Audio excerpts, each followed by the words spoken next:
Welcome back to part two of the Built with Metal podcast. Today we are back with Rob Haddock, where we're going to talk about weather and the metal roofing industry. Now, you've mentioned in some of your articles, getting back to winds and hurricanes, that metal roofs outperform other materials. So, why do you think metal is uniquely suited for these conditions?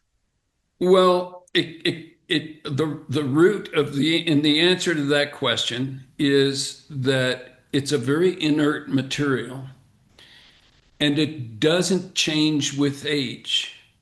So it can be engineered. That's another factor. So it can be engineered by virtue of frequency of attachment, gauge, and all those things to not fail. And the preservation of those characteristics will last the entire service life of the metal roof. So, unlike other materials that are plastics or asphaltic type products, that their mechanical properties actually change with exposure to the elements over time, primarily UV intensity, but other things as well. Metal's unaffected by those things. So it's quite inert and its properties never change. So if it's engineered correctly from the beginning, it will perform that way throughout its life. Now there's nothing, there's no magic in the equation. There's no voodoo. Metal roofs are not automatically better. I mean, they do have these better characteristics, but the whole secret of the thing, and again, this would go back to the example that I just spoke to. If it's engineered and tested correctly from the beginning to meet the environmental forces that it will have to endure throughout its life, you never have to worry about that changing because of the fact that it's so inert and it just those environmental factors don't really affect it. UV doesn't do a thing to a metal roof. And, while we're talking about weather and climate, I know you touched on this a little bit before as we were talking about how you launched the company. But let's talk about snow and ice a little bit, um, especially where you are. Snow and ice dams can cause a lot and big amounts of damage over the course of a year. How do engineered snow retention systems prevent avalanches and snow weather related damage and still maintain that roof integrity? Yeah, there's a differentiation between ice damming and migrating snow or roof avalanches. Um, Snow retention doesn't do anything one way or another to affect ice damming. Ice damming is caused by a different thing. Ice damming is caused when you have a warm roof upslope and it comes down and then has a cold eave overhang. And so now, when that warm roof is warmed by heat escaping from the house into the attic or building, as the case may be, but it's heat transfer, and it's also sunlight that melts the snow and turns it to liquid, and it runs down the roof, and then it hits a cold eave, which is affected by the ambient outside temperature. It doesn't have that warming effect from beneath. That's what causes ice dams. And snow guards are not going to either exacerbate that problem or relieve it. That's a whole different ballpark. But speaking to the avalanche issue and your question about engineering and how do you do that, avalanches can cause damage that ranges from tearing off gutters to ruining entire roofs, all the way up to killing people. I read headlines almost every year where people are killed from rooftop avalanches. So it is a life safety issue. And when I first, invented, as we spoke earlier, the first thing I wanted to know is how strong a hold does this device I've conjured up? How strong is that? What does it take to make that fail? And once I knew that, I went to a testing lab and told them what I was doing and and we ran a test and found out how strong this device was. And the very next thing that jumped into my head was, well, how strong does it need to be? Um, and in trying to answer that question, I visited with a number of engineers, structural engineers that I knew, and said, "Well, how do I determine how strong this thing needs to be to resist this sliding snow?" And and so I learned how to engineer that. It's not guesswork. Oh, what I did before I went to the engineers is I called a bunch of the three or four snow guard manufacturers that were out there. I figured, well, these guys must know. Well, they didn't have a clue. I would ask them, well, how do you determine how do you do this? And none of them knew. They said, I got answers like, buddy, we sell snow guards. We're not engineers. How many do you want and what color? So I wasn't satisfied with that. I went to my engineer friends and acquaintances, and they showed me how to calculate, how to translate the vertical load of snow on the roof, which is a function of building code, actually. So it's always known to someone to be able to design a building, how to translate that into the angular force or vector force that it creates when it tries to migrate, the force that it puts on a snow guard. And now I'd answered my question, and I did that, really for somewhat selfish reasons. I didn't want to get sued. If my snow guards failed, I didn't want it to be my fault. So I wanted to publish that kind of information to the users of our stuff. And nowadays, that's morphed into an online calculator that you plug in some key things, some key factors that affect, because the steeper the roof, the greater that force, right? When there's snow sitting on that roof, that force that it's applying to a snow guard device is way greater than if the roof is flatter. And so anyway, all that is built into our online web calculator, and a user can just plug in the design snow load to the roof and the rafter length of the roof, and so a couple other factors. And every single system that we sell can be engineered so that it will never fail. And I might add that in 30, almost 34 years now, we have never had a documented failure of one of our snow guard systems.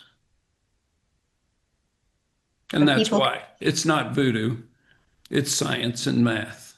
so your customers can be confident when they reach out to you for these products If they follow the steps we if put they in. follow this step. I mean, there people are human and there is human error, and there's not much we can do about that. But so far, it's worked.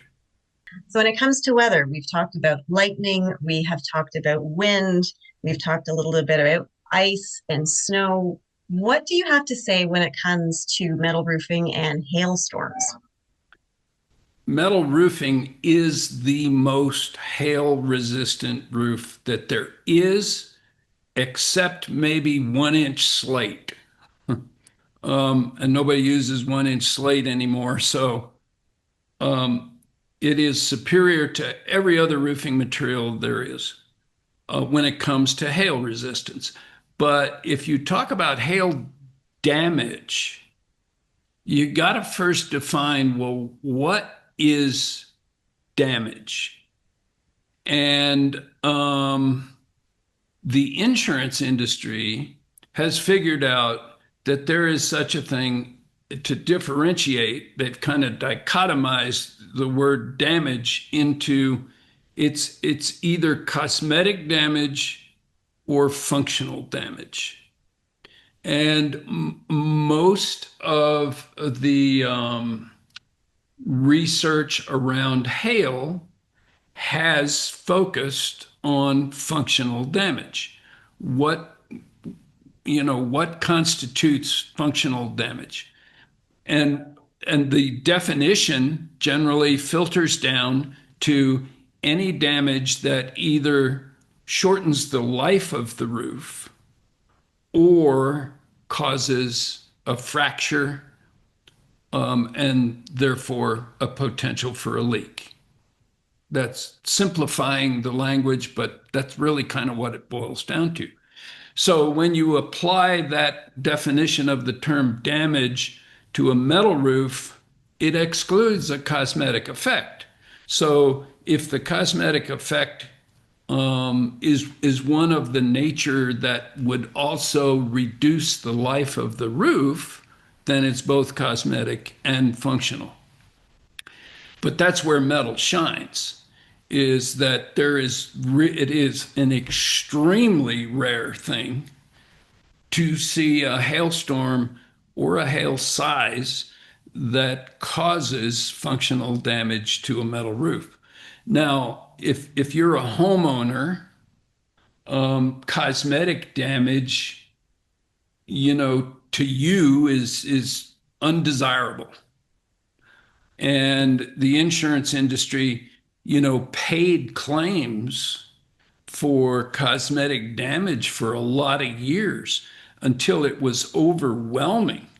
And then they made this differentiation in the policy language that says, well, we'll cover functional damage only. So the dings, now I've seen plenty of hailstorms that leave small dings and done lots of research around that, to determine, well, do those hail divots, I call it, actually cause functional damage to the roof? And there have been some industry studies that I've initiated that prove that in 95% of hailstorm cases, those dings do not cause any functional damage to the roof, meaning they do not abbreviate the life of the roof, nor do they cause any fracturing, that would result with a leak. So it's a weird thing for me because I traveled the world and as it pertains to metal roofing, and I see, there are different social cultures around the world. There are different business cultures, and there's also a term I've invented, which is roof culture. So there are different roof cultures around the world. Things that are considered acceptable or not acceptable. Those kind of things vary. But we're the only place in the world. I mean, if I go to Germany, which I've done, and actually done what I'm going to example to you, and ask a contract or tell a contractor that roofs are being replaced in the U.S. Metal roofs because of cosmetic damage. Do they do that in Germany? And he'll look at me like I'm nuts. And what? You Americans do that? You replace a roof because it has hail dings and dents, and that annoys you? We think that adds character to our roofs. I mean, that demonstrates that roof has been there for a long time. Look, it's suffered through lots of hailstorms and so on and so forth. So people have different mentalities about it. I think people in the U.S. think of their metal roof the same way they do as their car. Well, that is an artistic expression. It reflects them. And, so the standard of practice, if you will, for lack of a better term, well, if that were on my car, I would certainly want it repaired or replaced. And there are cars that get totaled from hailstorms. Talk to anybody in the car industry or the insurance industry, that's where they pay a lot of claims. But you're right. I mean, there's folks, if they get a quarter-inch scratch on their car, which might not even be noticeable by a lot of folks, the first thing they do is they're going to take it to their auto body shop and get it fixed. Get it touched up. Yeah. So that's what's going on with respect to hail and insurability and those kinds of things, which you may have listeners that really want to know about that. But the study that was initiated within the metals industry, it was done by MBMA, really, conclusively proves that unless you're talking about everybody, when it comes to hailstorms, they want to do this weather data research and well, it's proven that, these hailstones were big. They were golf ball size or bigger or whatever. It doesn't matter. It doesn't matter in most cases. It just doesn't matter. It's only cosmetic damage. And I might add, Melanie, that the cosmetic annoyance diminishes with age, okay? Because when people see a hail divot, what they're really seeing more than anything else is reflected light. So, and that light shines like a tiny flashlight or something where there's a hail divot. When the sun moves, you don't see it. But also as the roof ages, you don't see it because it's losing reflectivity. Paint finishes and even metallic finishes, over time, they weather, they age, they lose reflectivity. So as that roof gets older, it's not nearly as noticeable. Same principle applies to oil canning in metal sheets. It's less noticeable as the roof ages. And it's also less noticeable depending upon the angle of the sun to that surface. That's a really good point. So anybody that would be concerned about minor cosmetic damage on their metal roof from a hailstorm, the longer that's on there, the less you're going to notice it. That's correct. I mean, and I've got any number of metal roofs of my own on different buildings in different places. I have never even considered trying to replace a roof because of hail damage. I just leave them there and get used to it, and the roofs age, and you really don't see it anymore.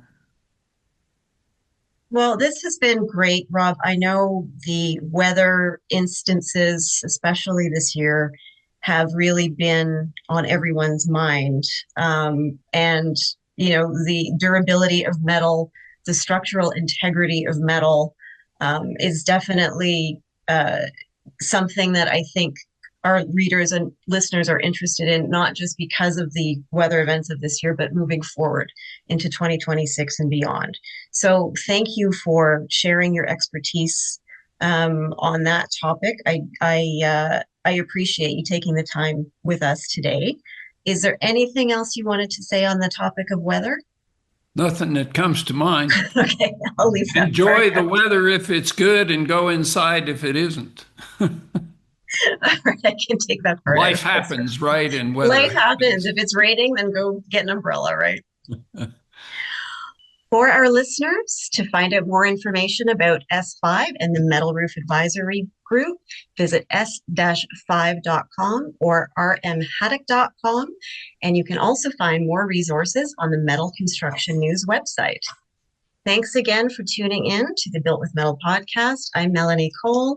You can find this podcast on metalconstructionnews.com or where you listen to your favorite podcasts.